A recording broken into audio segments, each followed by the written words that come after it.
जसरी हामीले खाने मुखलाई हुन्छ नि, खाने मुखलाई जुङ्गाले छेक्न सक्दैन के।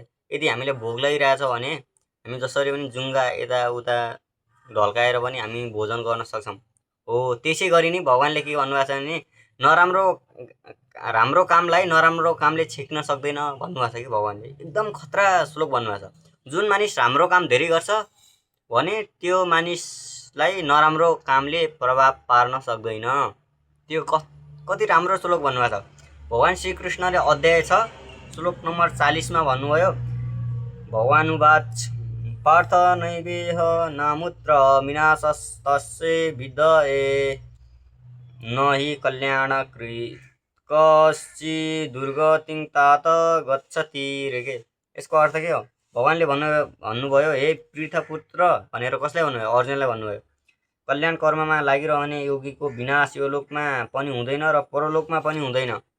कल्याणकारीमा भनेपछि अरूको कल्याण गर्ने कार्यमा लाग्ने योगीहरू हुन्छ नि, साधुहरू, सन्तहरू, भक्तहरू हो, तिनीहरूको यस लोकमा पनि विनाश हुँदैन र परलोक भनेपछि मरिसके पनि उनीहरूले दुःख पाउँदैनन्। हे मित्र, असल काम गर्नेलाई खराब तत्त्वबाट कहिले पराजित हुनु पर्दैन अरे के। जसरी खाने मुखलाई जुङ्गाले छेक्दैन भने जस्तै राम्रो कामलाई नराम्रो कामले छेक्न सक्दैन के।